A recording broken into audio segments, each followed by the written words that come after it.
Hello everyone. SST में आज हम पढ़ेंगे जियोग्राफी का जो फर्स्ट लेसन है रिसोर्सेज के बारे में। चलिए रिसोर्सेज की डेफिनेशन देखते हैं पहले क्या होती है। इन्वायरमेंट में देखिए बहुत सारी चीज़ें ऐसी होती हैं जिससे हमारी जो हमारी जो नीड्स होती है ना उसको सेटिस्फाई करते हैं। उन सारी चीज़ों को क्या बोलते हैं? रिसोर्सेज बोलते हैं। हर एक रिसोर्सेज की कुछ ना कुछ वैल्यू होती है और वैल्यू की वर्थ होती है। वो वैल्यू जो है इकोनॉमिक रूप से हो सकती है। इकोनॉमी रूप से यानी उस जो जो भी वस्तु है उसको हम पैसे दे के खरीद सकते हैं, उसकी कुछ ना कुछ वैल्यू है। और वैल्यू होगी तो उसकी कुछ जो है इंटेंसिटी होती है वो बेसिकली ज़्यादा ही होगी। तो उसको हम रिसोर्सेज के नाम से जानते हैं। कुछ रिसोर्सेज जो होते हैं इकोनॉमिकली वैल्यूएबल होती जाती हैं विद द टाइम। टाइम और टेक्नोलॉजी में और अगर हम लगे इम्प्रूवमेंट करने तो वो जो रिसोर्सेज है और ज़्यादा इंपॉर्टेंट रिसोर्स में बढ़ जाती है। जैसे कि कुछ आइडियाज़ का कुछ नॉलेज का अगर डिस्कवरी करके हम उसके उस वैल्यू एडिशन करते जाते हैं तो वो रिसोर्सेज जो है बहुत ज़्यादा इंपॉर्टेंट होने जाते हैं। लाइक मान लीजिए कि अर्थ के अंदर में बहुत सारी मेटल्स पाए जाते हैं, मेटल्स ओर होते हैं। अगर हमने गोल्ड का ओर निकाला और गोल्ड का ओर निकालें और टेक्नोलॉजी का डेवलपमेंट करके उस ओर से हम एक प्योर गोल्ड निकाल लें तो हम ये बोलेंगे कि प्योर गोल्ड मार्केट में उसकी कुछ वैल्यू होती है। तो हमारे लिए बेसिकली क्या है? रिसोर्स है। ऐसे वाटर है, वाटर जो हम ड्रिंक करते हैं वो भी बेसिकली क्या है? रिसोर्स है, क्योंकि उससे हमारी क्या पर पूरी होती है? ज़रूरतें पूरी होती हैं। और उसका भी कुछ इकोनॉमिक वैल्यू होता है घर का। जैसे कि आप आरओ का पानी खरीद के पीते हैं, वाटर बॉटल्स के पानी खरीद के पीते हैं, वो बेसिकली क्या है? सारी की सारी चीज़ें हैं, रिसोर्सेज है। तो ये जो रिसोर्सेज हैं ये बेसिकली हो सकती हैं तीन तरीके के। अगर वो नेचर में पाए जाएंगे तो उनको बोलेंगे नेचुरल रिसोर्सेज। अगर ह्यूमन ने बनाया तो उसको बोलेंगे ह्यूमन मेड। और जो तीसरा होता है वो ह्यूमन यानी इंसान जो है खुद भी एक क्या है? अकेले क्या है? रिसोर्सेज है। एक एक करके सबके बारे में पढ़ते हैं। नेचुरल रिसोर्सेज यानी अगर कोई भी रिसोर्स है जो हमको बेसिकली मिली है नेचर नेचर से मिली है और उसमें बिना मॉडिफिकेशन के उसका हम इस्तेमाल अपनी लाइफ में कर रहे हैं तो उसको हम नेचुरल रिसोर्सेज के नाम से जानते हैं। जैसे एयर, वाटर, सॉयल, मिनरल्स, ये सभी क्या है? Natural resources. एयर जो है एटमॉस्फेयर में नेचुरल तरीके से पाई जाती है। एयर हमारे ब्रीदिंग के लिए क्या है? आवश्यक है। अगर हम ब्रीदिंग नहीं करेंगे तो हमारी डेथ हो जाएगी। सॉयल है, सॉयल हमारी अर्थ पे जो पाई जाती है तो उसमें हम क्या करते हैं? कल्टीवेशन करते हैं। कल्टीवेशन करने के बाद फूड ग्रेन्स उगाते हैं और वो खाते हैं। हमें भोजन नहीं करेंगे तो जिंदा नहीं रहेंगे। फिर से जो मिनरल्स है वो भी नेचुरली तरीके से पाई जाती है। तो मिनरल्स को देख लीजिए, एल्युमिनियम, लोहा, सोना, चांदी, ये बेसिकली सारी चीज़ें जो है नेचुरल रिसोर्सेज का पार्ट है। तो नेचुरल रिसोर्सेज जो होती हैं इनको हम कभी एक और नाम से जानते हैं, गिफ्ट ऑफ नेचर है। ये गिफ्ट क्या है? नेचर है। उसके बाद में जो नेचुरल रिसोर्सेज की भी क्लासिफिकेशन की जाती है, उनके लेवल ऑफ डेवलपमेंट, उनके विकास में उनका विकास का लेवल कितना है, उनका यूज कितना है, उसके आधार पे जो है इसको बेसिकली हम दो भागों में बांटते हैं। एक्यूट एक्चुअल रिसोर्सेज के बारे में, पोटेंशियल रिसोर्सेज के बारे में। एक्चुअल रिसोर्सेज का मतलब क्या होता है कि मान लिया कि अर्थ के अंदर हमको पता चला कि यहाँ पे यूरेनियम है। यूरेनियम का इस्तेमाल हम करते हैं बिजली बनाने में, बम बनाने में। तो अगर हमको उसकी टोटल की टोटल क्वांटिटी पता हो, कोई रिसोर्स है अर्थ के अंदर में, उसकी टोटल क्वांटिटी पता हो तो उसको हम क्या बोलेंगे? उसको हम बोलेंगे, उसको हम किस नाम से जानते हैं? उसको हम किस नाम से जानेंगे? एक्चुअल रिसोर्सेज की जो टोटल अमाउंट है वो हमें क्या पता है? अगर हमको टोटली पता है तो उसको बोलेंगे एक्चुअल रिसोर्स है। अगर जिसका अमाउंट हमें नहीं पता कि एक्चुअल में कितना अमाउंट है, जैसे कोयला हमको कावेरी नदी के डेल्टा में मिला या सोन नदी के डेल्टा में मिला, हमको पता है वहाँ कोयला है, लेकिन कोयला कितनी एक्चुअल मात्रा में है अगर वो ना पता हो तो उसको बोलेंगे कि वो पोटेंशियल रिसोर्स है। ठीक है। ये जो रिसोर्सेस होती हैं कौन सी वाली? ये पोटेंशियल रिसोर्सेज जो भी प्रेजेंट पे यूज नहीं होती हैं, हो सकता है कि भविष्य में इसका यूज इस्तेमाल करें। फॉर एग्जांपल हमको पता चला है कि यूरेनियम लद्दाख जो में जो है यूरेनियम की मात्रा बहुत ज़्यादा मौजूद है, लेकिन अभी हम वहाँ जो है खुदाई करके उसको निकाल नहीं रहे, माइनिंग नहीं कर रहे हैं। तो बेसिकली हमको पता है कि उसको हम किस कैटेगरी में रखेंगे? पोटेंशियल रिसोर्सेज में। और जिन रिसोर्सेज का हम इस्तेमाल कर रहे हैं, जैसे कोल है जर्मनी में, पेट्रोलियम है वेस्ट एशिया में, तो ये बेसिकली जो है एक्चुअल रिसोर्सेज है जिनका हम इस्तेमाल बेसिकली अभी कर रहे हैं। दूसरा जो क्लासिफिकेशन है नेचुरल रिसोर्सेज का ही, वो बेसिस है ओरिजिन, उनको हम निकाल कहाँ से रहे हैं रिसोर्सेज को, उसके आधार पर हो सकती है वो दो तरीके की। फिर अगेन पहला हो सकता है बायोटिक रिसोर्सेज, दूसरा हो सकता है ए बायोटिक रिसोर्सेज। बायोटिक रिसोर्सेज में जितनी भी लिविंग थिंग्स हैं वो सारी की सारी चीज़ें, जैसे प्लांट्स एनिमल्स, वो भी तो रिसोर्सेज है ना बेसिकली। जितने प्लांट्स होते हैं, हम सब्जी जो खाते हैं, वेजिटेबल्स खा रहे हैं, फ्रूट्स खा रहे हैं, ये हमारी बेसिक नीड के लिए तो जरूरी है ही, हम जिंदा सर्वाइवल के लिए, तो ये रिसोर्सेज हो गए, इनकी इकोनॉमिक वैल्यू भी है। एबायोटिक रिसोर्सेज में वो हो गई जिनके अंदर में जान नहीं है, नॉन लिविंग थिंग्स बेसिकली, जैसे सॉयल हो गया, रॉक हो गया, मिनरल्स हो गया। जो हम साल्ट कंज्यूम करते हैं वो भी एक तरीके का मिनरल्स हैं, वाइटामिन लेते हैं फूड में, मिनरल्स होता है, ये सारी चीज़ें लेते हैं, तो ये बायोटिक रिसोर्सेस इनको बोलते हैं, क्योंकि इन दोनों जान नहीं थी। तीसरा इसका तीसरा जो बेसिस है मिनरल्स को क्लासिफाई करने का, वो है रिन्यूएबिलिटी। मान लिया कि हमारे पास रिसोर्सेज थी, तो रिसोर्सेज तो ख़त्म भी होगी ना, तो अगर ख़त्म हो जाती है, हमने उसको यूज कर रहे हैं, कुछ टाइम के बाद में अगर ख़त्म हो जाती है, तो उस रिसोर्सेज को हम बोलते हैं नॉन रिन्यूएबल रिसोर्सेज। यानी अगर एक बार वो ख़त्म हो गई तो उसको बनने में लाखों करोड़ों साल लगेंगे। रिन्यूएबल रिसोर्सेज किसको बोलते हैं कि वो नेचर में मौजूद है, उसका इस्तेमाल करेंगे, वो ख़त्म होंगी, फिर वो जनरेट हो जाती है अपने। फॉर एग्जांपल सनलाइट, सोलर जो विंड एनर्जी होती है, क्या रिन्यूएबल है अपने नेचर में। जितना हम सोलर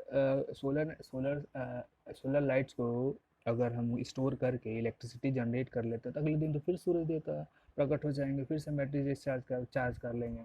तो हमको सोलर एनर्जी नेचुरली वो मिलती रहेगी हमेशा। बट जो petroleum, petrol, diesel, natural gases और जो हम इस्तेमाल कर रहे हैं, कोयला इस्तेमाल कर रहे हैं, आप खुद सोचिए कि अगर एक बार ये ख़त्म हो गई धरती के अंदर से, तो इसको बनने में हजारों करोड़ों साल लग जाएंगे। तो इनको क्या बोलेंगे हम, नॉन रिन्यूएबल रिसोर्सेज बोलेंगे। क्यों? क्योंकि एक बार ख़त्म होने, इनको बनाने में बहुत टाइम लगेगा। चौथा जो बेसिस होता है नेचुरल रिसोर्सेज को डिफाइन करने का, वो होता है उनके बेसिस है द डिस्ट्रीब्यूशन, वो फैले किस एरिया में है, उस आधार पे इसको बांटा जा रहा है, डिस्ट्रीब्यूशन कहाँ है।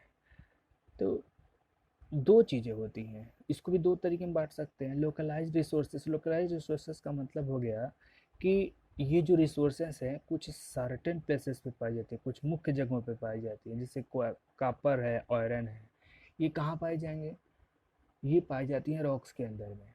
जो रॉक्स जो है बेसाल्टिक रॉक्स होती हैं, जो जो वल्केनिज्म के थ्रू जो रॉक्स बने थे, उसमें ही पाई जाती हैं।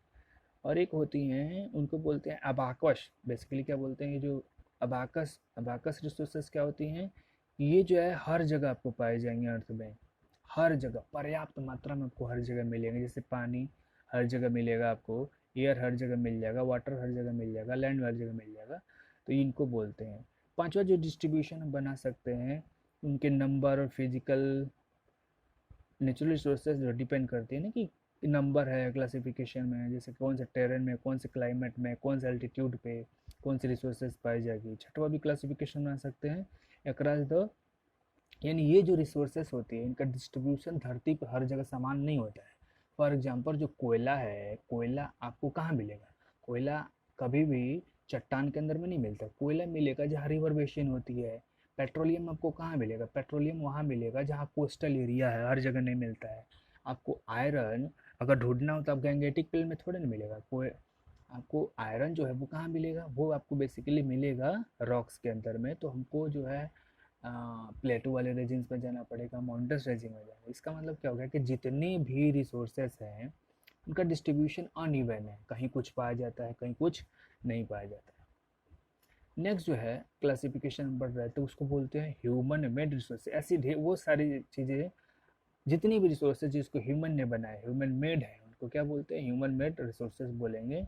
ये रिसोर्सेज बेसिकली किसमें है? जैसे मशीनरी बना दी हमने, व्हीकल्स बना दिए, हम पहले पैदल चलते थे, हम मोटरसाइकिल्स चलते हैं, स्कूल बस से आते हैं पढ़ने के लिए, या फिर कार से जाते हैं घूमने के लिए। तो वो सारी चीज़ें क्या है? व्हीकल है, ह्यूमन ने बनाई, तो इनको क्या बोलेंगे हम? ह्यूमन मेड रिसोर्सेज बोलेंगे। टेक्नोलॉजी का इस्तेमाल करके इन जितने भी ह्यूमन मेड रिसोर्सेज हैं उसमें टेक्नोलॉजी का बहुत बड़ा योगदान होता है, और टेक्नोलॉजी खुद ही का है ह्यूमन रिसोर्सेज है। थर्ड जो क्लासिफिकेशन आता है रिसोर्सेज का, उसको बोलते हैं ह्यूमन रिसोर्स। ह्यूमन, अगर कोई पर्सन है सपोज दैट नॉन एजुकेटेड है, और एक कोई पर्सन एजुकेटेड है, तो जो पर्सन एजुकेटेड होगा तो वो इकोनॉमिक ग्रोथ करता है, उसके समाज में इज्जत बढ़ती है। तो वो ढेर सारी चीज़ होती है। जब आदमी पढ़ लिख के एजुकेटेड करके एक अच्छी जॉब करेगा तो वो खुद क्या करेगा? उसकी वैल्यू बढ़ेगी, समाज में वैल्यू बढ़ी, और उसकी यूटिलिटी भी बढ़ती है उसके साथ में। तो इसलिए जो ह्यूमंस भी होते हैं वो भी क्या होते हैं? एक तरीके रिसोर्स ही हैं, तो इसलिए ह्यूमन भी क्या है, एक तरीके के रिसोर्स हैं। तो ह्यूमन रिसोर्स कब बनेंगे, जब उनके पास नॉलेज होगी।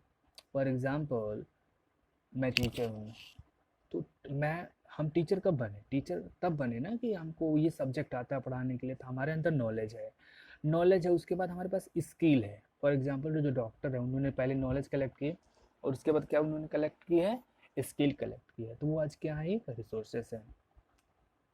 जो जितने भी ह्यूमंस होते हैं, ह्यूमंस के रिसोर्स बनाने के लिए सबसे जो मस्ट है वो है एजुकेशन। एजुकेशन दीजिए, हेल्थ दीजिए, एंड थर्ड होता है स्किल। ये तीन चीज़ें बहुत ज़रूरी होती हैं किसी भी ह्यूमंस को क्या करने के लिए, रिसोर्सेस में कन्वर्ट करने के लिए। ओके। अब देखिए जितनी भी धरती पर रिसोर्सेस है, नेचुरली एग्जिस्ट कर रही हैं, ह्यूमन मेड रिसोर्सेस है, ये जो है समय के साथ क्या हो रही है, ख़त्म हो रहा है, और दिन जब ख़त्म हो जाएंगे तो जो आने वाली पीढ़ी उसका इस्तेमाल नहीं कर पाएंगे। हमने पढ़ा अभी क्लासिफिकेशन पढ़ा था कि कुछ रिसोर्सेज जो होते हैं अपने नेचर में नॉन रिन्यूएबल है। इसका मतलब एक बार ख़त्म होने के बाद में वो फिर से रिन्यूएबल नहीं हो सकती, पुनः बन नहीं सकती। तो इसका अर्थ ये हुआ कि उन रिसोर्सेस का क्या करना चाहिए, कंजर्वेशन, उसको बचा के रखना भी ज़रूरी है। तो इसके लिए क्या स्टेप्स उठा सकते हैं, स्टेप उठा सकते हैं ये कि जो भी रिसोर्सेस हमारे पास हैं उसको क्या करें हम, अगर पॉसिबल हो तो कम से कम मात्रा में उसका क्या करें, इस्तेमाल करें, उसको बचा कर रखें, फालतू में उसका मिसयूज ना करें। ठीक, ये ऐसे कर सकते हैं, ज़्यादा से ज़्यादा जो रिन्यूएबल सोर्स ऑफ एनर्जी उसका इस्तेमाल करें। फॉर एग्जांपल जो पेट्रोलियम रिजर्व है, आज हम पेट्रोलियम गाड़ी, पेट्रोल वाली डीजल वाली गाड़ियाँ चल रही हैं, उनको बंद करके इलेक्ट्रिक व्हीकल जनरेट कर लें, हाइड्रोजन गैस से चलने वाली या सोलर पैनल से चलने वाली ढेर सारी टेक्नोलॉजी का इस्तेमाल करके बनाएं, तो सारे पेट्रोल डीजल बचेंगे। तो ऐसे करके जो है बहुत सारे रिसोर्सेज का क्या कर सकते हैं, कंजर्व कर सकते हैं। ओके। हमारी भी ड्यूटी बनती है कि हम क्या करें, जितने भी रिसोर्सेस हैं उनको बचाने का प्रयास करें, क्योंकि अगर हम अपने नेचुरल इन्वायरमेंट को डैमेज करेंगे तो ये जो है रिसोर्सेस के रिसोर्सेस क्या होंगी, बेसिकली जो है ये कम होती ही जाएंगी। इसके लिए हमको जो है कंजर्वेशन करने के लिए हर एक पर्सन को कुछ ना कुछ अपना योगदान देना चाहिए। ओके। होपफुली आपको ये वीडियो बहुत पसंद आया होगा। आप क्या करेंगे, ये जितने टेक्स्ट बने हुए हैं इनको कॉपी हुबहू ऐसे नोट करेंगे, आप अपना नोट्स बनाएंगे। Okay, thank you.